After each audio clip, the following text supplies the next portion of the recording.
కేంద్ర ప్రభుత్వం ఆర్థిక శాఖ మంత్రివర్యులు నిర్మలా సీతారామన్ గారు దేశ భవిష్యత్తుని నిర్ణయించే విధంగా అద్భుతమైన రీతిలో ప్రవేశపెట్టినటువంటి కేంద్ర బడ్జెట్ని ప్రజల వరకు చేరువ చేయాలనే ఆలోచనతో ఈ యొక్క ప్రెస్ మీట్ని నిర్వహించడం జరుగుతుంది. దేశంలో ప్రతి రాష్ట్రంలో వీలైనంత వరకు ప్రతి నగరంలో కూడా కేంద్ర మంత్రులు, కేంద్ర సహాయక మంత్రులు, అలాగే కూటమి ప్రభుత్వ నాయకులు అందరూ కూడా ఈ యొక్క బడ్జెట్ని ప్రజల వరకు తీసుకొని వెళ్ళే ప్రయత్నంలో ఈరోజు మన రాష్ట్రంలో అత్యంత ముఖ్యమైనటువంటి సాంస్కృతిక రాజధానిగా ఉన్నటువంటి రాజమండ్రిలో ఈ యొక్క ప్రెస్ మీట్కి నేను రావడం నాకు ఎంతో ఆనందంగా ఉంది. నాతో పాటు ఇక్కడ పాల్గొంటున్నటువంటి శాసనసభ్యులు, శాసన మండలి సభ్యులు, కూటమి నాయకులు, పెద్దలు, వయసులో నాకంట పెద్దవారు, అనుభవంలో కూడా నాకంట పెద్దవారు ఉన్నారు అందరూ కూడా. అలాగే ఈ యొక్క కార్యక్రమానికి విచ్చేసినటువంటి కూటమి నాయకులు, కార్యకర్తలు, వివిధ హోదాల్లో పనిచేస్తున్నటువంటి ప్రతి ఒక్కరికి కూడా నా హృదయపూర్వకమైనటువంటి నమస్కారాలు తెలియజేసుకుంటున్నాను. కేంద్ర బడ్జెట్ ముందు మనం అందరం కూడా అర్థం చేసుకోవాలనంటే దేశం తాలూకా పరిస్థితి ముందుగా మనం అందరం కూడా విశ్లేషణ చేసుకోవాలి. 2014లో దేశానికి ప్రధానమంత్రిగా వచ్చినటువంటి నరేంద్ర మోదీ గారి తాలూకా నాయకత్వంలో 2014కు ముందు భారతదేశం గురించి ప్రపంచంలో ఎక్కడైనా మాట్లాడుకుంటే ఫ్రజైల్ 5 ఎకానమీస్గా ఒకటి గుర్తించారు. ఫ్రజైల్ 5 అని అంటే బలహీనంగా ఉండేటటువంటి దేశాలలో ఒకటి భారతదేశం అని చెప్పి ఆ రోజు 2014కు ముందు ఎకానమిస్ట్ అందరూ కూడా డిసైడ్ చేయడం జరిగింది. తరువాత ప్రధానమంత్రిగా నరేంద్ర మోదీ గారు వచ్చిన తర్వాత గత 12 సంవత్సరాలుగా corruption free government, scams free government, accountability, ట్రాన్స్పరెన్సీని ప్రమోట్ చేసుకుంటూ, డిజిటల్ ఇండియాకి పునాదులు వేసుకుంటూ, స్టార్టప్ ఇండియాకి, మ్యానుఫ్యాక్చరింగ్కి పునాదులు వేస్తూ, జిఎస్టీ రిఫార్మ్స్ తీసుకొని వస్తూ, ఒక ఇంక్లూజివ్ గవర్నెన్స్ అంటే కేంద్ర ప్రభుత్వం ఏదైనా నిర్ణయాలు తీసుకున్నాయంటే ఒక 10%, 20%, 30% ప్రజానికానికే కాకుండా దేశంలో ఉన్నటువంటి ప్రతి ఒక్క పౌరుడికి కూడా ఆ బడ్జెట్ తాలూకా ప్రభావం అందాలనే ఆలోచనతో గత 12 సంవత్సరాలు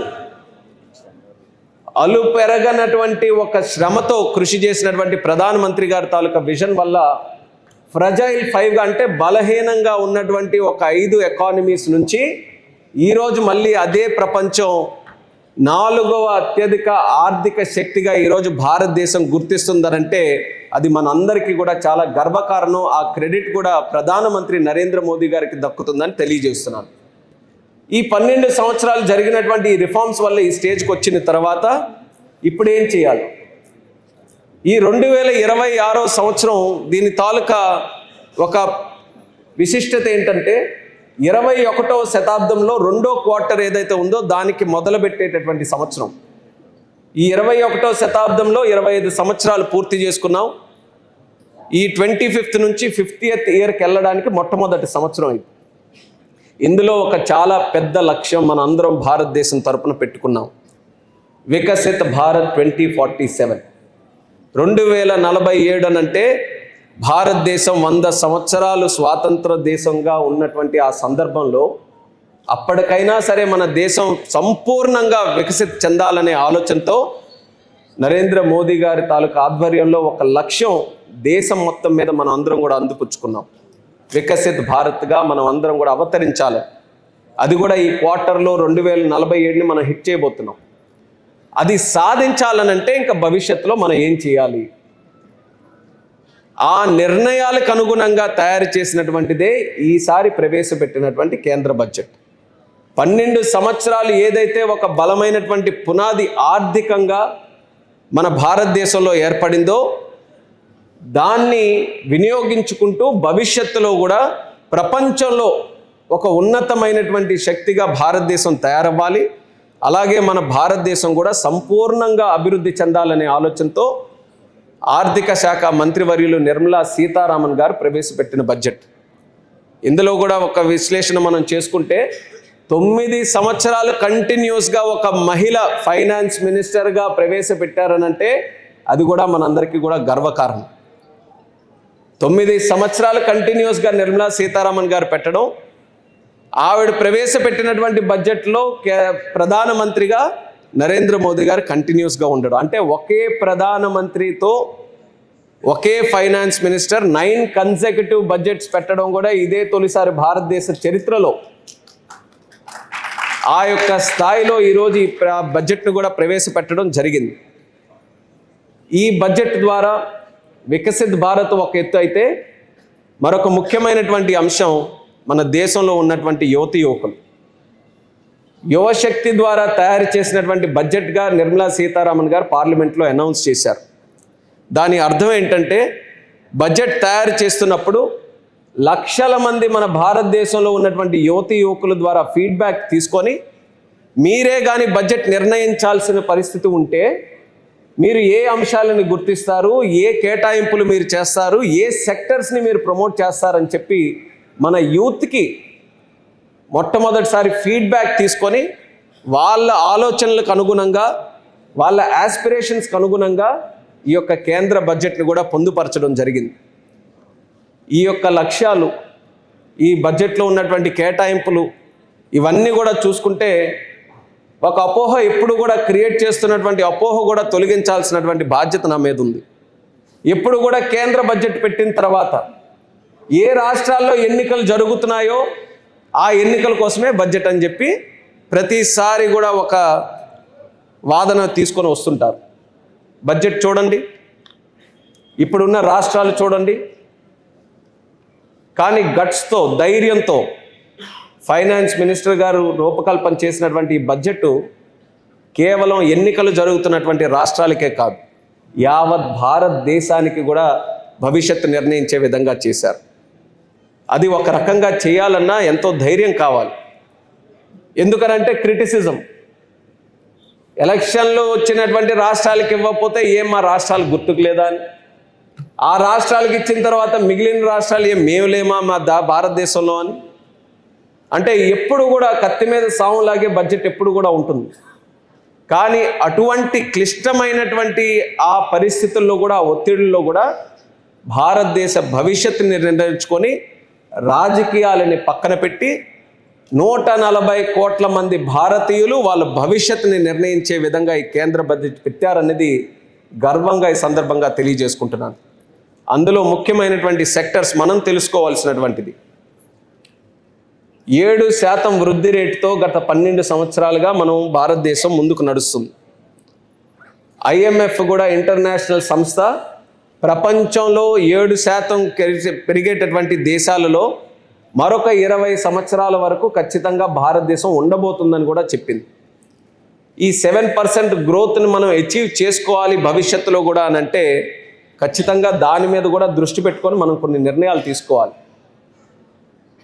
ఎందుకంటే ప్రపంచంలో US కానీ, చైనా కానీ, ఏవైతే పెద్ద పెద్ద ఎకానమీస్ ఈరోజు మనం అనుకుంటున్నాం అవి కూడా 2%, 3% గ్రోత్ రేట్తోనే ఈరోజు ఉన్నాయి.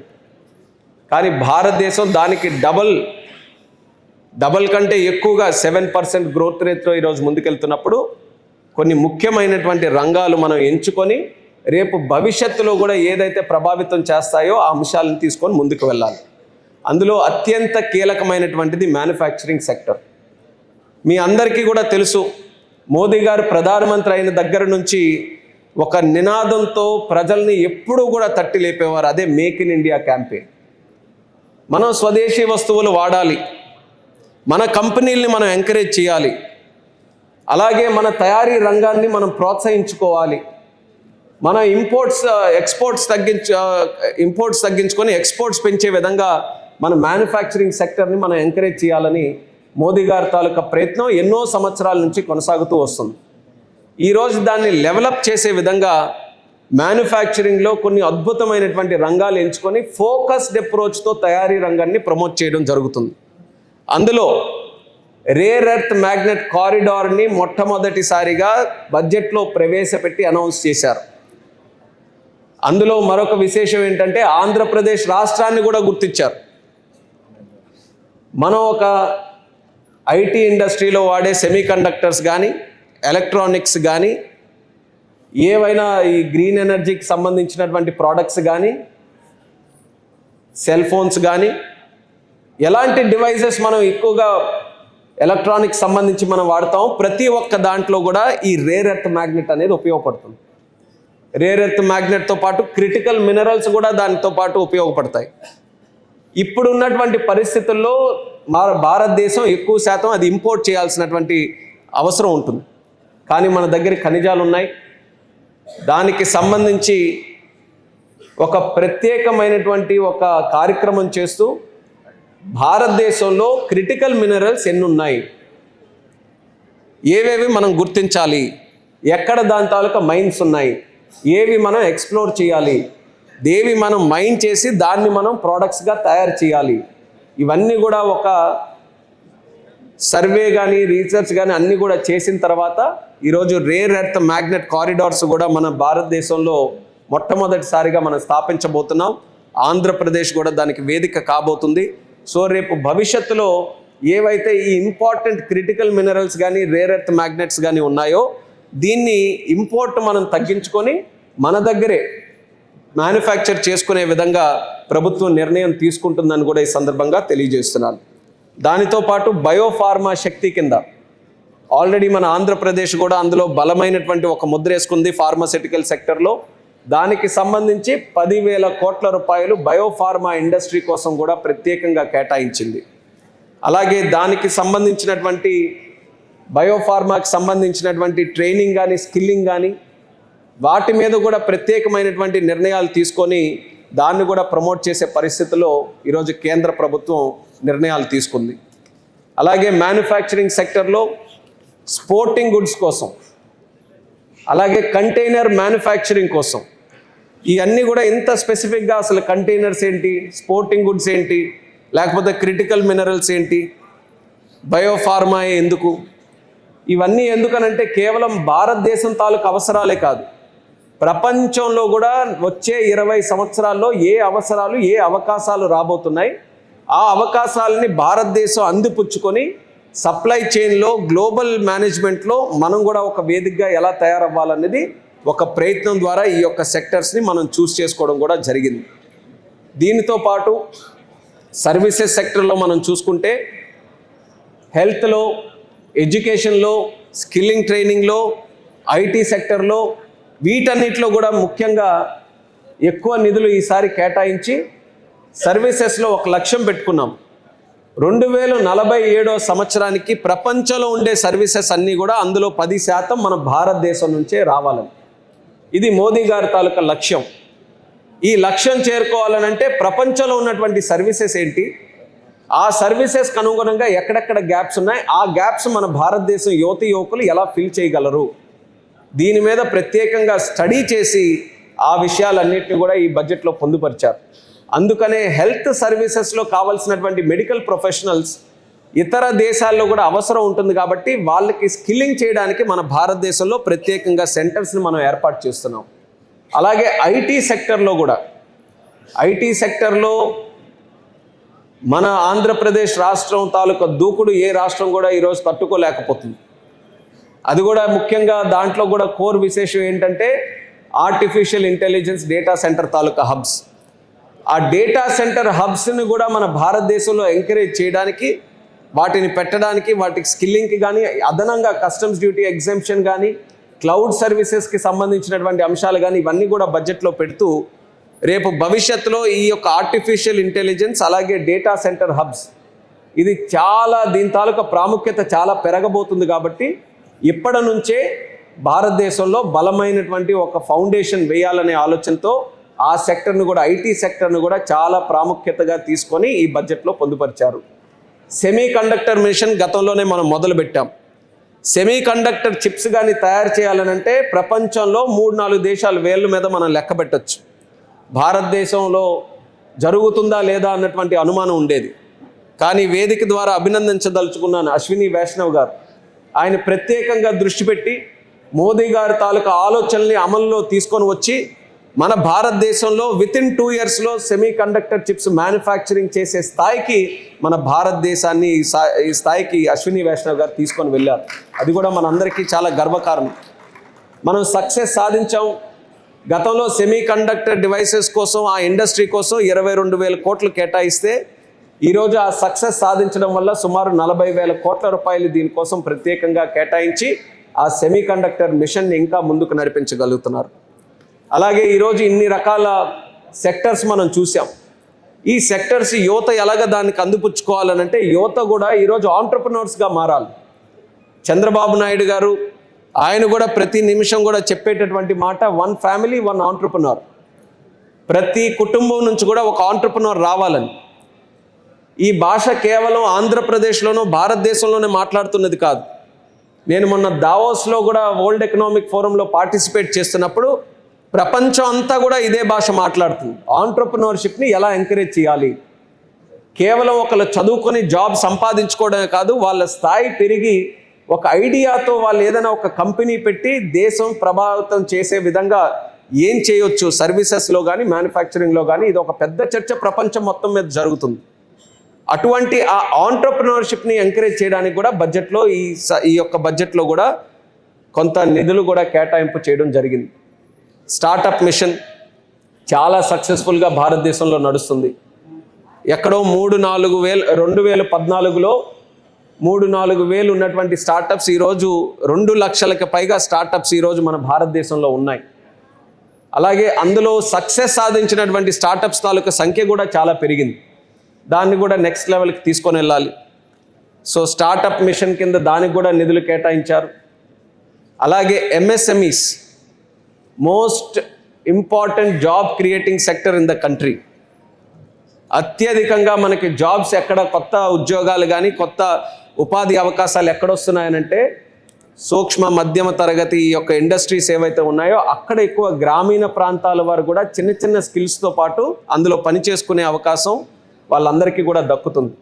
అటువంటి ఎంఎస్ఎంఈ సెక్టర్కి కూడా పెద్ద ఎత్తున ప్రమోట్ చేయడానికి ఈ యొక్క బడ్జెట్లో కూడా నిధులు కేటాయించడం జరిగింది. మరి అలాగే డిఫెన్స్ సెక్టర్ చాలా ముఖ్యమైనటువంటిది. డిఫెన్స్ సెక్టర్లో 2014కు ముందు ఉన్నటువంటి ప్రభుత్వాలు ఏం చేసాయనంటే మన భారతదేశంలో అవసరమైనటువంటి డిఫెన్స్ యంత్రాలు కానీ ఏవైనా మెషినరీ ఉంటే ఇంపోర్ట్ చేసుకునే పరిస్థితిలో ఉండేది. కానీ మోదీ గారు వచ్చిన తర్వాత మొత్తం మార్చారు. డిఫెన్స్ అనేది ఒక క్రిటికల్ ఇన్ఫ్రాస్ట్రక్చర్. మనం ఇంకెవరి మీద వివిధ ఇతర దేశాల మీద మన సురక్షితం కోసం మనం ఆధారపడకూడదు. ప్రతి ఒక్కటి మన దగ్గరే తయారు కావాలని లోకల్ మ్యానుఫ్యాక్చరింగ్ మీద డిఫెన్స్ మీద పెద్ద ఎత్తున ఫోకస్ చేసిన తర్వాత ఈరోజు ఎక్స్పోర్ట్స్ తగ్గించుకొని మనం తాలూకా ఆత్మనిర్భరత మనం పెంచుకొని డిఫెన్స్ రంగంలో కూడా అత్యధికంగా వస్తువులు కానీ ఆ మెషినరీ కానీ అన్నీ మనమే తయారు చేసుకోగలుగుతున్నాం. దాని తాలూకా ప్రభావమే గత సంవత్సరంలో మన దేశం మీద ఉగ్రవాదుల తాలూకా దాడి జరిగితే చెంప చెల్లు అనే విధంగా టెర్రరిస్టులు కూడా మనం ఆపరేషన్ సింధూర్ ద్వారా సమాధానం చెప్పగలిగామనంటే డిఫెన్స్ సెక్టర్లో మనం సాధించినటువంటి ప్రగతి వల్లే అది చేయగలిగామన్నది కూడా ఈ సందర్భంగా తెలియజేస్తున్నాను. వీటితో పాటు గ్రీన్ ఎనర్జీ, ఏ దేశం అభివృద్ధి చెందాలన్నా సరే ఎనర్జీ అత్యంత ముఖ్యమైనటువంటి పాత్ర. ఈరోజు మన పరిస్థితి కూడా ఎలా ఉందనంటే ఒకరోజు ఇంట్లో కరెంటు లేకపోతే గెలగెల కొట్టుకునే పరిస్థితి అయిపోయింది. ఫోన్ పని చేయకపోతే ఏం చేయాలో ఎవరికి కూడా తెలియదు మనకి. అంటే కరెంటు మీద ఎంత ఆధారపడి ఉన్నా అది ఒక నిత్యావసర వస్తువులాగా కరెంట్ ఈరోజు మనకు అందరికీ కూడా తయారైంది. ఈరోజు ఉండే జనరేషన్లో కరెంటు లేకపోతే ఒక అడుగు ముందుకు మనం వేయలేం. అలాంటిది రేపు భవిష్యత్తు గురించి టెక్నాలజీ ఇంత పెరిగిన తర్వాత రేపు అన్ని ఇండస్ట్రీస్ కూడా అభివృద్ధి చెందాలనంటే ఎనర్జీ సెక్టర్ను కూడా మనం ప్రమోట్ చేయాలి. అయితే దాంట్లో ఇంకొక ఆలోచన కూడా, ఎనర్జీని ప్రమోట్ చేస్తూ మన భూమిని మన ప్రకృతిని మనం కూడా కాపాడుకోవాల్సినటువంటి బాధ్యత ఉంది. అందుకనే గ్రీన్ ఎనర్జీ కాన్సెప్ట్ కూడా భారతదేశం ఒక ప్రధానమైన వేదికగా ఈరోజు తయారై గ్రీన్ ఎనర్జీని కూడా మనం ప్రమోట్ చేయడానికి కేంద్రం తాలూకా సహకారం ఈ యొక్క బడ్జెట్ ద్వారా వాళ్ళందరికీ కూడా లభిస్తుంది. అలాగే భారతదేశం తాలూకా పొజిషన్ నేను ఇందాకే చెప్పాను. ఒకప్పుడు తీసుకుంటే ఫ్రజైల్ 5, ఇప్పుడు 4th largest economy in the world. ఇంకా ఇదే రేట్లో మనం కానీ అభివృద్ధి చెందుతూ ఉంటే 3rd లార్జెస్ట్ కూడా very soon we will also achieve that feet. కానీ ఇంకో అద్భుతమైనటువంటి చేంజ్ ప్రపంచంలో ఏంటైతే ఇప్పుడు కనబడుతుంది, ఏ దేశానికి వెళ్ళినా సరే ప్రతి ఒక్కరూ ఈరోజు భారతదేశంతో సత్సంబంధాలు పెంచుకోవాలనే ఆలోచనతో ఉన్నారు. ఒక పక్కన దానికి మోదీ గారి తాలూకా లీడర్షిప్ ఉపయోగపడితే, మరొక పక్కన ఇక్కడ ఉన్నటువంటి ప్రజలు వాళ్ళ ఆలోచనలు, వాళ్ళ తాలూకా యాస్పిరేషన్స్, మన కల్చర్, వీటన్నిటి మీద కూడా ప్రపంచంలో భారతదేశం పట్ల ఉన్నటువంటి గౌరవం చాలా పెరిగింది. ప్రపంచంలో కూడా మీరు చూస్తే చాలా దేశాల మధ్యలో అనేక రకాలైనటువంటి విభేదాలు ఈరోజు ఉంటున్నాయి. కొన్ని అయితే యుద్ధాలు కూడా చేసుకునేటటువంటి ఆలోచనలు కూడా కొన్ని దారితీస్తున్నాయి. అటువంటి సందర్భంలో విశ్వబంధువుగా అంటే అందరికీ కూడా మనం ఒక నేస్తంగా భారతదేశం ఉంటూ, అందరికీ అనుగుణంగా ఉంటూ, ఏ ఒక్కరు చెయ్యి కలపాలని చూసినా సరే వాళ్ళకి ఒక మంచి ఆలోచనతో మనం అగ్రిమెంట్స్ చేసుకుంటూ ముందుకు వెళ్తున్నాం. అందులోనే యూకేతో కావచ్చు, యూరోపియన్ యూనియన్తో కావచ్చు, ఎఫ్టాతో కావచ్చు, న్యూజిలాండ్తో కావచ్చు, యుఏఈతో కావచ్చు, అంటే వివిధ రకాలైనటువంటి దేశాలు, వివిధ ప్రాంతాలతో భారతదేశం గత 2-3 సంవత్సరాలుగా అత్యధికమైనటువంటి ఫ్రీ ట్రేడ్ అగ్రిమెంట్స్ మనం చేసుకున్నాం. ఇది కూడా మన భారతదేశం తాలూకా డిప్లొమసీకి ఒక నిదర్శనం అనేది కూడా తెలియజేస్తున్నాను. ఏ దేశం కూడా ఈ స్పీడ్లో ఎవ్వరూ కూడా ఫ్రీ ట్రేడ్ అగ్రిమెంట్స్ చేసుకోలేకపోతున్నారు. కానీ మన మీద నమ్మకంతో ఈరోజు చేస్తున్నారనంటే ఒక విశ్వాసం. భారతదేశం అంటే విశ్వాసం. మన ప్రధానమంత్రి నరేంద్ర మోదీ గారు అని అంటే ఒక విశ్వాసం. అందుకనే అందరూ కూడా ఇంపాసిబుల్, అసాధ్యం అనుకున్నారు. ఏంటి, యుఎస్ఏతో కూడా ఒప్పందం అనేది అసాధ్యం అని చెప్పి టేబుల్ నుంచి పక్కన తెలిసినా సరే, దానివల్ల అనేక ఇబ్బందులు, కష్టాలు మన తాలూకా ఇండస్ట్రీస్కి, ఇక్కడ ఉన్నటువంటి తయారీ రంగంకి వస్తున్నాయని తెలిసినా సరే, ఒక డిప్లొమసీ ఎలా మేనేజ్ చేయాలనేది నరేంద్ర మోదీ గారు ప్రపంచానికి ఈరోజు చూపించారు. ఎక్కడా ఒక మాట తప్పు దొరలకుండా, ఎక్కడా ఎవరిని కూడా దూషించకుండా, ఎలాంటి కష్టమైనటువంటి ఒత్తిళ్ళుండే పరిస్థితి వచ్చినా సరే ఒక దేశానికి ప్రధానమంత్రి ఎంత హుందాగా వ్యవహరించాలో నరేంద్ర మోదీ గారు వ్యవహరించారు. కాబట్టి యుఎస్ఏ కూడా ఈరోజు ఒప్పందానికి వచ్చి ఈరోజు ఒప్పందం చేసుకునే పరిస్థితిలో ఉంది. ఒప్పందాలు చేసేది పోనీ నరేంద్ర మోదీ గారైనా అవకాశాలు తీసుకోవాల్సినటువంటిది మనమందరం, మన యువతి యువకులు. ఈరోజు ప్రతి ఒక్క అగ్రిమెంట్లో కూడా మన భారతీయ తయారీ రంగాన్ని ప్రోత్సహించే విధంగా మనం అగ్రిమెంట్స్ చేస్తున్నాం. ఎలక్ట్రానిక్స్లో కానీ, ఐటీ ఇండస్ట్రీలో కానీ, లేకపోతే స్కిల్లింగ్ ట్రైనింగ్లో కానీ, ఏ సెక్టర్స్, ఫార్మాలో కానీ, ఏ సెక్టర్స్ అయితే భారతదేశంలో అడ్వాంటేజ్ ఉంటుందో ఆ సెక్టర్స్ అన్నిటిలో కూడా మనకి లాభం ఉండే విధంగా మన అగ్రిమెంట్స్ అన్నీ కూడా చేసుకుంటున్నాం. ఇక మునుముందు ఈ అగ్రిమెంట్స్ తాలూకా అడ్వాంటేజెస్ తెలుసుకొని మన నెక్స్ట్ జనరేషన్ వాళ్ళందరూ కూడా అది యూటిలైజ్ చేసుకోవాలి, క్యాపిటలైజ్ చేసుకోవాలి. అందుకనే మనం కూడా బడ్జెట్ గురించి మాట్లాడినప్పుడు ఎక్కువ శాతం ఈ బడ్జెట్ యువతి యువకుల వరకు చేరే విధంగా మనం తెలియజేయాలి. వాళ్ళ కోసం తయారు చేసినటువంటి బడ్జెట్ ఇది. వచ్చే 20 సంవత్సరాలనంటే ఈరోజు యువతి యువకులు ఎవరైతే ఉన్నారో వాళ్ళకి సరైన విధంగా అవకాశాలు అందిపుచ్చే విధంగా ఈ యొక్క బడ్జెట్ తాలూకా నిర్ణయాలు వాళ్ళ వరకు చేరవేయాలనేది కూడా ఈ సందర్భంగా తెలియజేస్తున్నాను. ఎలా అయితే మనం ఎనర్జీ గురించి మాట్లాడుకున్నాం, పవర్ గురించి మాట్లాడుకున్నామో, అలాగే దేశం అభివృద్ధి చెందాలనంటే మరొక ముఖ్యమైనటువంటి సెక్టర్ లాజిస్టిక్స్. లాజిస్టిక్స్లో రైల్వేస్, మా ఎయిర్పోర్ట్స్, ఏవియేషన్, అలాగే పోర్ట్స్, అలాగే హైవేస్, ఈ 4 సెక్టర్స్ కానీ బలంగా ఉంటే మిగతా ఇండస్ట్రీస్ అన్నిటికీ కూడా ప్రోగ్రెస్ అవ్వడానికి ఒక మంచి అవకాశం ఉంటుంది. అందుకని పబ్లిక్ ఎక్స్పెండిచర్, పబ్లిక్ ఇన్ఫ్రాస్ట్రక్చర్ మీద గతంలో ఎన్నడూ లేని విధంగా 12.2 లక్షల కోట్ల రూపాయలు, అంటే 12.2 lakh crore రూపీస్ కేవలం ఈ పబ్లిక్ ఇన్ఫ్రాస్ట్రక్చర్ మీద మొట్టమొదటిసారిగా అంత బడ్జెట్ పెట్టుకొని మనం స్పెండ్ చేస్తున్నాం. మన రోడ్స్ ఇంప్రూవ్ అవ్వాలని, మన ఇంకా శరవేగంగా రైల్వేస్ తాలూకా 4 లైనింగ్ ఇవన్నీ కూడా చేసుకోవాలని, పోర్ట్స్లో జరుగుతున్నటువంటి అభివృద్ధి కూడా శరవేగంగా జరగాలని, ఎయిర్పోర్ట్స్ కూడా ఎంత పెద్ద ఎత్తున మనం నిర్మిస్తున్నామో దానిలో కూడా శరవేగంగా అభివృద్ధి జరగాలని, ఈ లాజిస్టిక్స్ అన్నిటికీ కోసం సుమారు ఇంత పెద్ద ఎత్తున కేంద్ర ప్రభుత్వం కూడా ఈ యొక్క బడ్జెట్ ద్వారా అంత నిధులు కేటాయించడం కూడా జరిగిందని తెలియజేస్తున్నాను. అందులో 7 హై స్పీడ్ రైల్ కారిడార్స్ను కూడా అనౌన్స్ చేశారు. ఆ హై స్పీడ్ రైల్ కారిడార్స్లో ముఖ్యంగా మన ఆంధ్రప్రదేశ్కి సంబంధించి హైదరాబాద్ టు చెన్నై, అలాగే చెన్నై టు బెంగళూరు ఏవైతే 2 సెక్టర్స్ ఉన్నాయో ఈ 2 సెక్టర్స్ మన ఆంధ్రప్రదేశ్ రాష్ట్రం నుంచి పాస్ అవ్వాల్సినటువంటి పరిస్థితి ఉంటుంది కాబట్టి దాని తాలూకు అడ్వాంటేజ్ మనకు కూడా వస్తుంది.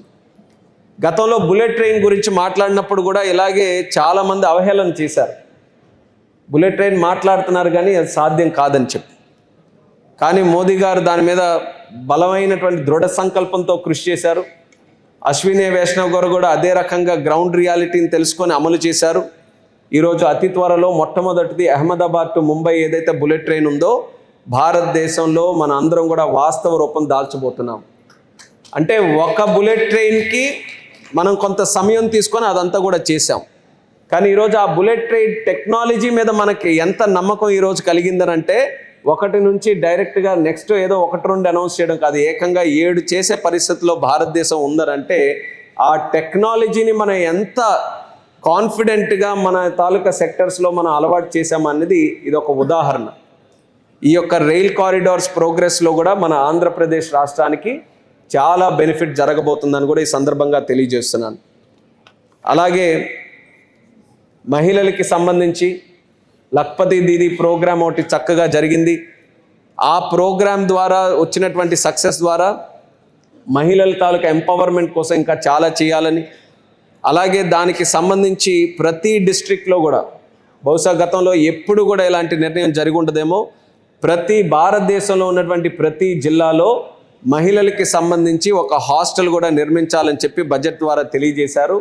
ఇలాంటిది ఒక చారిత్రాత్మకమైనటువంటి నిర్ణయంగా నేను భావిస్తున్నాను. మన తాలూకా యువతి ఎవరైతే జిల్లాల నుంచి చదువుకోవాలని ఉద్యోగాలు చేయాలని ఎంతో యాస్పిరేషనల్గా ఈరోజు తయారవుతున్నారో మన మహిళలు, వాళ్ళకి సపోర్ట్ ఇచ్చే విధంగా ఈ యొక్క హాస్టల్స్ను కూడా మనం తయారు చేయడం జరుగుతుంది. అలాగే ఇందాక చెప్పినట్టు హైవేస్కి సంబంధించి భారత్ మాలా ప్రాజెక్ట్ కింద 3 లక్షల కోట్ల రూపాయల అలొకేషన్ జరిగింది. అలాగే పోర్ట్స్లో షిప్ బిల్డింగ్, అలాగే కంటైనర్ మ్యానుఫ్యాక్చరింగ్ ఏదైతే ప్రపంచంలో కొంత ఇంపార్టెంట్గా తయారవుతున్నటువంటి సెక్టర్ ఈ పోర్ట్స్, దీనికి సంబంధించి కంటైనర్స్ కావాలన్నా లేకపోతే షిప్స్ కావాలన్నా ఇవి ఎక్కువగా మనం ఇంపోర్ట్ చేసుకునే పరిస్థితిలో ఉన్నాం. ఆ రంగాన్ని కూడా మన దగ్గరే డెవలప్ చేయాలన్న ఆలోచనతో షిప్ బిల్డింగ్లో కానీ పోర్ట్స్ ఇన్ఫ్రాస్ట్రక్చర్ కానీ దాన్ని కూడా చేసుకుంటున్నాం. ఇందులో ముఖ్యంగా సివిల్ ఏవియేషన్కి వచ్చినప్పుడు, సివిల్ ఏవియేషన్లో మీరు అందరూ కూడా చూశారు, 2014లో నరేంద్ర మోదీ గారు ప్రధానమంత్రి అయిన సందర్భంగా 74 ఎయిర్పోర్ట్లు ఉండేవి మన భారతదేశంలో. ఈ 12 సంవత్సరాల్లో 74 ఎయిర్పోర్ట్లు కాస్త 164 ఎయిర్పోర్ట్లు ఈరోజు అయ్యాయి. అంటే ప్రతి 50 రోజులకి ఒక ఎయిర్పోర్ట్, కొత్త ఎయిర్పోర్ట్ మన భారతదేశంలో మనం నిర్మించుకున్నాం. ఆ స్పీడ్తో ఏ దేశంలో కూడా ఎయిర్పోర్ట్ల నిర్మాణం ఎక్కడ కూడా జరగలేదు. ఇది ఇంతటితో ఆగిపోవట్లేదు. 2047కి మన లక్ష్యం 350 ఎయిర్పోర్ట్లు, అంటే ఇప్పుడున్న దీనికి డబల్ చేయాలన్న ఆలోచనతో మనం ముందుకెళ్తున్నాం. ఇది జరగాలి అని అంటే ఖచ్చితంగా ఈ యొక్క ఏవియేషన్ సెక్టర్కి కంటిన్యూస్గా మనం అప్గ్రేడ్ చేసుకుంటూ ముందుకు వెళ్ళాలి. మనం ఒక మొమెంటంతో ఏవియేషన్ సెక్టర్ని గ్రో చేస్తున్నాం, ఎయిర్పోర్ట్స్ పెరుగుతున్నాయి. అలాగే ప్యాసింజర్స్ కూడా గతంలో ఏవియేషన్ అని అన్నా లేకపోతే ఎయిర్ ట్రావెల్ అని అంటే చాలా డబ్బున్నోళ్ళు లేకపోతే హై క్లాస్గా ఉండేవాళ్ళు, ఎలీట్ క్లాస్గా ఉండేవాళ్ళు, వాళ్ళ వరకే ప్రయాణం చేసేవాళ్ళు. అటువంటిది నరేంద్ర మోదీ గారు ఉడాన్ స్కీమ్ తెచ్చిన తర్వాత ఏవైతే ఈ ఎయిర్పోర్ట్ల నిర్మాణం జరిగాయో ఆ ఎయిర్పోర్ట్లందరికీ కూడా రీజనల్ కనెక్టివిటీ పెంచి సామాన్యులు కూడా ఈరోజు ఎయిర్ ట్రావెల్ చేసేటటువంటి సందర్భంలో మన భారతదేశంలో ఇంక్లూజివ్ డెమోక్రటైజ్ చేసాం ఏవియేషన్ని కూడా. అలాగే ప్లేన్ల తాలూకా సంఖ్య కూడా పెంచాం. ఎంత పెంచినా సరే డిమాండ్ పెరిగినంతగా మనం ఫ్లైట్ల తాలూకా సంఖ్య పెంచలేకపోయాం భారతదేశంలో. ఈ గ్యాప్ని ఎలా డీల్ చేయాలనేది అనేక సందర్భాల్లో చర్చించిన తర్వాత మోదీ గారు కూడా దీని మీద ప్రత్యేకమైనటువంటి దృష్టి పెట్టి మేము ఏదైతే ఈ యొక్క manufacturing of airplanes in the country, మన భారతదేశంలో ఎయిర్ క్రాఫ్ట్ని కూడా మనమే తయారు చేసుకోవాలన్నటువంటి ఒక సంకల్పాన్ని ఏదైతే మేము అనుకున్నామో దానికి మోదీ గారు ఈ బడ్జెట్ ద్వారా ఆశీర్వాదం ఇచ్చి కస్టమ్స్ డ్యూటీ ఎగ్జెంప్షన్, ఒక ప్లేన్ తయారు చేయడానికి కావాల్సినటువంటి కాంపోనెంట్స్ కానీ పార్ట్స్ కానీ తీసుకొని వస్తే దాని మీద పూర్తిగా కస్టమ్స్ డ్యూటీని ఎగ్జెంప్ట్ చేసే విధంగా ఈ యొక్క బడ్జెట్ ద్వారా నిర్ణయం తీసుకోవడం జరిగింది. దానికి మోదీ గారికి అలాగే నిర్మలా సీతారామన్ గారికి ప్రత్యేక ధన్యవాదాలు సివిల్ ఏవియేషన్ మినిస్టర్గా నేను తెలియజేసుకుంటున్నాను. ఎందుకనంటే ఇది ఒక పెద్ద గ్యాప్ ఉండిపోయింది మన సివిల్ ఏవియేషన్ సెక్టర్లో. తయారీ రంగం ఇందులో కూడా ప్రోత్సహించాలని, ప్లేన్లు కూడా మనమే మ్యానుఫ్యాక్చరింగ్ చేయాలని. సో దీని ద్వారా మనం భవిష్యత్తులో ప్లేన్స్ని ఇక్కడే మ్యానుఫ్యాక్చరింగ్ చేసుకునే స్థాయిలో ఒక బలమైన మార్కెట్ని మనం ఏర్పాటు చేసుకోబోతున్నాం. ఆల్రెడీ ఇంట్రెస్ట్ కూడా మొదలయ్యింది. మీరు గత 4-5 నెలల్లో చూస్తే రష్యన్ గవర్నమెంట్ మన హిందుస్థాన్ ఏరోనాటిక్స్ లిమిటెడ్తో కూడా MOU చేసుకొని వాళ్ళ తాలూకా SJ-100 ప్లేన్ కూడా ఇక్కడ మన భారతదేశంలో తయారు చేయడానికి ఒక నిర్ణయం కూడా మనం తీసుకున్నాం.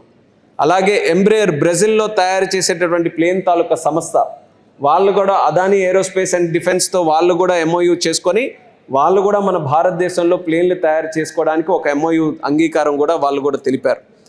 వీటికి కస్టమ్స్ డ్యూటీ ఎగ్జెంప్షన్ కూడా తోడైతే ఇంకా శరవేగంగా ఆ ప్రాజెక్ట్స్ అన్నీ కూడా మూవ్ అయ్యే అవకాశం ఉంటుంది. అలాగే సివిల్ ఏవియేషన్ సంబంధించి రెండో విషయం, సీప్లేన్స్ని ప్రమోట్ చేయాలని చెప్పి గతంలో ఒక డెమో ప్లేన్ కూడా భారతదేశం మొత్తం ఏర్పాటు చేసి ఆ కార్యక్రమాన్ని చేశాం. ఆంధ్రప్రదేశ్లో కూడా ప్రకాశం బ్యారేజ్లో బయలుదేరి శ్రీశైలం బ్యారేజ్లో కూడా అక్కడ కూడా దిగి చంద్రబాబు నాయుడు గారికి కూడా ఆ యొక్క టెక్నాలజీ అంతా కూడా చూపించి సక్సెస్ఫుల్గా డెమో ప్లేన్ చేశాం. ఎంతో ఇంట్రెస్ట్ ఉంది ఈరోజు భారతదేశంలో. అనేక రాష్ట్రాలు సీప్లేన్స్ వస్తే, ముఖ్యంగా తీర ప్రాంత రాష్ట్రాలన్నీ కూడా మా దగ్గర ఉంది కాబట్టి దాన్ని సద్వినియోగం చేసుకుంటే మాకు కూడా ఉపయోగపడుతుందని కేరళ కానీ, ముఖ్యంగా దీవులో లక్షద్వీప్, అండమాన్, మన ఆంధ్రప్రదేశ్ రాష్ట్రం ఇవన్నీ కూడా ఎంతో ఎదురు చూస్తున్నాయి. ఇందులో కూడా మనకి ప్రాబ్లం ఎక్కడ వస్తుందనంటే సీప్లేన్ తాలూకా అవైలబిలిటీ. సీప్లేన్స్ని ఇంకెక్కడి నుంచో తేవాలనంటే కాస్త ఇబ్బందికరంగా ఈరోజు ఉంది. అందుకని ఈ విషయంలో కూడా చొరవ తీసుకొని సీప్లేన్ మ్యానుఫ్యాక్చరింగ్కి కూడా ఇన్సెంటివ్స్ ఇచ్చే విధంగా బడ్జెట్లో పొందుపరచడం జరిగింది. సో సీప్లేన్స్ని మనం ఇక్కడే తయారు చేసుకుంటాం. సీప్లేన్స్ తాలూకా మెయింటెనెన్స్ అంతా కూడా మనం ఇక్కడే చేసుకోగలం. మనకు కావలసినటువంటి నీడ్స్కి అనుగుణంగా సీప్లేన్ తాలూకా ఇండస్ట్రీని కూడా ఇక్కడ ఏర్పాటు చేసుకోగలం. అలాగే సీప్లేన్ ఆపరేషన్కి సంబంధించి వైబిలిటీ గ్యాప్ ఫండింగ్ కూడా అనౌన్స్ చేశారు నిర్మలా సీతారామన్ గారు. సో ఖచ్చితంగా ఈ యొక్క సంవత్సరంలో ఎంతో కాలం నుంచి మనం ఎదురు చూస్తున్నటువంటి సీప్లేన్స్ తాలూకా యాక్టివిటీ ఈ సంవత్సరంలో ఖచ్చితంగా చూడబోతున్నామనేది ఈ సందర్భంగా తెలియజేసుకుంటున్నాను.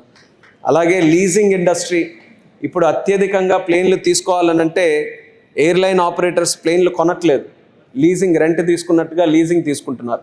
ఆ లీజింగ్ ఇండస్ట్రీని కూడా ప్రమోట్ చేయాలన్న ఆలోచనతో గిఫ్ట్ సిటీ, గుజరాత్లో ఉన్నటువంటి గిఫ్ట్ సిటీ ద్వారా లీజింగ్ ఇండస్ట్రీ ప్రమోట్ చేయడానికి కొన్ని ట్యాక్స్ ఇన్సెంటివ్స్ కూడా ఆ లీజింగ్ ఇండస్ట్రీకి ఇవ్వడం జరిగింది. దాని ద్వారా ప్లేన్లు మన ఇండియన్ ఎయిర్క్రాఫ్ట్ ఫ్లీట్లో రావడానికి ఇంకా సులభంగా ఉంటుంది. దీని ద్వారా పబ్లిక్కి అదనంగా ఫ్లైట్లు కూడా వాళ్ళకి ఉపయోగపడే విధంగా వస్తాయి. దాని ద్వారా కనెక్టివిటీ పెరుగుతుంది. కనెక్టివిటీ పెరిగిన కొద్దీ ప్రైసెస్ కూడా తక్కువ అవుతాయని ఈ సందర్భంగా తెలియజేస్తున్నాను.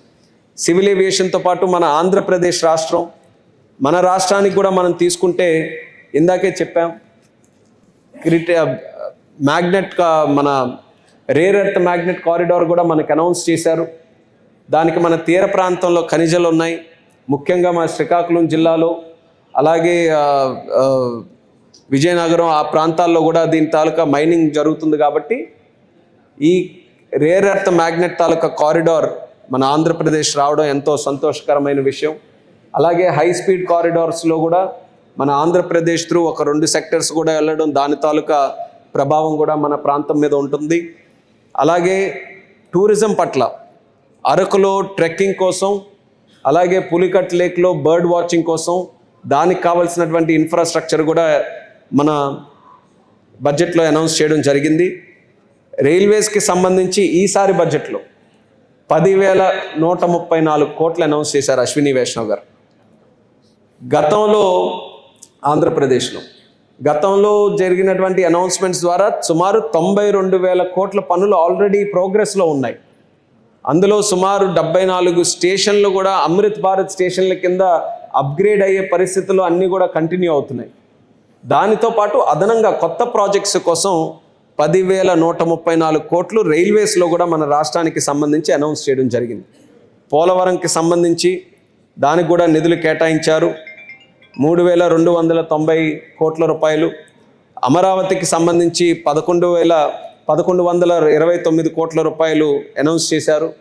PMGSY ఏదైతే గ్రామీణ ప్రాంతాల్లో రోడ్స్ వేయడానికి మరి పూజ్యులు అటల్ బిహారీ వాజ్పేయి గారు ప్రవేశపెట్టినటువంటి ఈ స్కీమ్ని మరింత బలోపేతం చేసుకుంటూ మన రాష్ట్రానికి 500 కోట్ల రూపాయలు దానికి సంబంధించి నిధులు కూడా కేటాయించారు. పట్టణాల్లో తాగునీరు అలాగే మరుగునీటి నిర్వహణ కోసం 800 కోట్లు డైరెక్ట్గా ఆంధ్రప్రదేశ్ రాష్ట్రానికి కేటాయించారు. ఇలా ఆంధ్రప్రదేశ్ రాష్ట్రానికి సంబంధించి కేంద్ర ప్రభుత్వం అందిస్తున్నటువంటి నిరంతర సహకారం వల్లే గతంలో ఉన్నటువంటి ప్రభుత్వం ఎన్ని అరాచకాలు చేసి ఎంత విధ్వంసం మన రాష్ట్రంలో చేసినా 18 నెలల్లో మళ్ళీ బ్రాండ్ ఆంధ్రప్రదేశ్ని ఒక బలమైనటువంటి బ్రాండ్గా మనం తయారు చేసుకొని మనం ఈ రాష్ట్రంలో ముందుకు నడవబోతున్నాం. ఈ 18 నెలల్లో మనం సాధించినటువంటి విజయాలు ఇన్నన్ని కాదు. మనం కూడా గుర్తుపెట్టుకోవాలి, కేంద్రం తాలూకా సహకారం, మోదీ గారి తాలూకా ఆశీర్వాదం పుష్కలంగా మన ఆంధ్రప్రదేశ్ రాష్ట్రంలో ఉంది కాబట్టే మనం ఎలాంటి అసాధ్యమైనటువంటి పనులైనా సరే ఒకటి తర్వాత ఒకటి అన్నీ కూడా విజయాలు సాధించుకుంటూ ముందుకు వెళ్తున్నాం. ఆ రోజుల్లో రాజధాని ఏంటనంటే ఎవరు సమాధానం చెప్పే పరిస్థితి లేదు. అటువంటిది ఈరోజు రాజధానికి కోట్ల రూపాయలు మనం కేటాయించుకొని ఇప్పుడు కూడా మనం వాస్తవంగా అక్కడికి వెళ్ళి అమరావతిలో చూస్తే 24 hours అర్ధరాత్రి వెళ్ళి చూసినా సరే లైట్లు పెట్టుకొని మరి కన్స్ట్రక్ట్ చేసుకొని మన రాష్ట్రంలో రాజధాని ఏర్పాటు చేయాలని శరవేగంగా పనులన్నీ కూడా జరుగుతున్నాయి.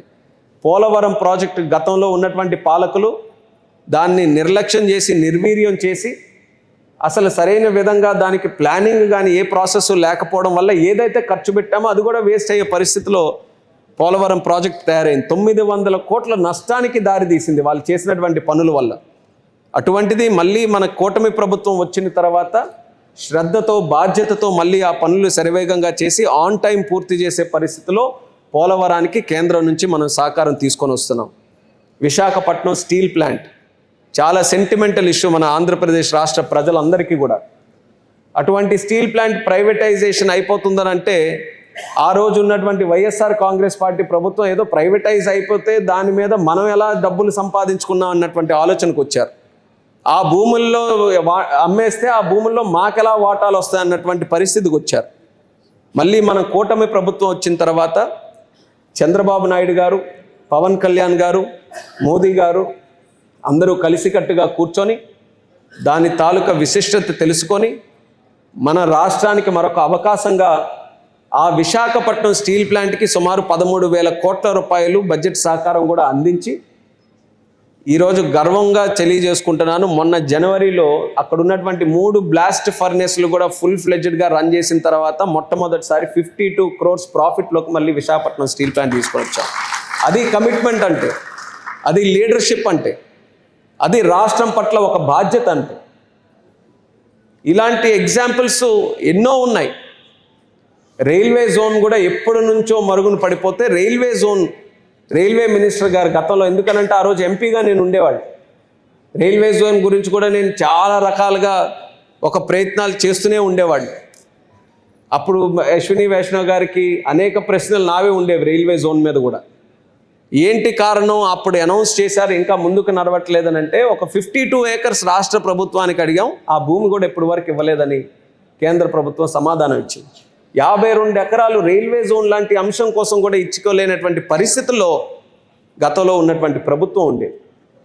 మళ్ళీ కూటమి ప్రభుత్వం వచ్చిన తర్వాత ఇమీడియట్గా విశాఖపట్నం ముడసర్లలో 52 ఎకరాలు అంటే 52 ఎకరాలు మ్యూటేషన్ చేసి మరీ కేంద్ర ప్రభుత్వానికి రైల్వే డిపార్ట్మెంట్కి అప్పచెప్తే ఈరోజు శరవేగంగా రైల్వే జోన్ తాలూకా పనులు కూడా అవుతున్నాయి. జిఎంను కూడా అనౌన్స్ చేశారు. దానికి కావాల్సినటువంటి స్టాఫ్ రిక్వైర్మెంట్ పొజిషన్స్ అన్నీ కూడా ఈరోజు డిస్ప్లే చేశారు. సో ఇమీడియట్గా ఆపరేషన్ స్టార్ట్ చేయడానికి కూడా అన్ని కార్యక్రమాలు కూడా స్టెప్ బై స్టెప్ దాని మీద కూడా జరుగుతున్నాయి. ఇలా కేంద్రం తాలూకా సహకారం తీసుకొని చేయగలిగితే ఎన్ని అద్భుతాలు మనం చేయొచ్చో ఈరోజు కూటమి ప్రభుత్వం మళ్ళీ ప్రజలకు తెలియజేస్తుంది. అటువంటిది ఈ యొక్క కూటమి ప్రభుత్వం ఈ 20 నెలలుగా సాధించినటువంటి విజయాలు ఏదైతే ఉన్నాయో అది 20 సంవత్సరాల వరకు కొనసాగాలి. మనం ఎప్పుడు కూడా మనకు జరుగుతున్నటువంటి నష్టం ఏంటంటే తెలివిగా మొక్క పెంచే వాళ్ళని మనం మొక్క పెంచడానికి తీసుకొని వస్తున్నాం, కానీ పళ్ళు వచ్చే టైంకి కషాయవాడిని తీసుకొని వచ్చి ఏదో పళ్ళు కట్ చేస్తాడనంటే ఏకంగా చెట్టు కట్ చేసి తీసుకెళ్లేవాడినే తీసుకొని తెస్తున్నాం. గత 5 సంవత్సరాలు అదే పరిస్థితి అయింది. ఏం తక్కువ మన ఆంధ్రప్రదేశ్ రాష్ట్రానికి? అద్భుతమైన వనరులు ఉన్నాయి, చక్కగా పనిచేసేటటువంటి యువకులు ఉన్నారు, మంచి టాలెంట్ ఇక్కడ ఉంది. అలాంటిది మనం 5 సంవత్సరాలుగా ఒక 20 సంవత్సరాలు వెనకబడినటువంటి పరిస్థితి మన ఆంధ్రప్రదేశ్ రాష్ట్రంకి వచ్చిందనంటే ప్రజలు కూడా దాని మీద దృష్టి పెట్టాలి. సరైన నాయకత్వం దొరికినప్పుడు ఉడుంపట్టు పట్టినట్టుగా వదలకుండా 20 సంవత్సరాలు వాళ్ళందరినీ కూడా ముందుకు నడిపిస్తే, చంద్రబాబు నాయుడు గారు ఎప్పుడు కూడా చెప్తుంటారు, ప్రపంచంలో 2047 నాటికి ఖచ్చితంగా భారతదేశం టాప్లో ఉంటుంది. అటువంటి భారతీయుల గురించి మాట్లాడేటప్పుడు తెలుగు జాతి కూడా టాప్లో ఉంటుందని చెప్పి ఒక లక్ష్యంగా మనందరికీ కూడా తెలియజేస్తున్నారు. అది సాధించుకోవాలి మనందరం కూడా. దానికి ఇప్పుడు బలమైనటువంటి పునాదులు పడుతున్నాయి. ఈ పునాదులు మనం ఇంకా బలోపేతం చేసుకుంటూ మన రాష్ట్ర అభివృద్ధి కోసం పెద్దలు నాయకులు తీసుకున్నటువంటి నిర్ణయాలకి మనం అందరం కూడా సహకరించి మన వంతుగా బాధ్యత కూడా తీసుకొని అందులో మనం కూడా పార్టిసిపేట్ చేసి ఈ యొక్క రాష్ట్ర అభివృద్ధి కోసం ప్రతి ఒక్కరూ కూడా నిష్పక్షపాతంగా సహకరించాలని మరొకసారి ఈ సందర్భంగా కోరుకుంటున్నాను.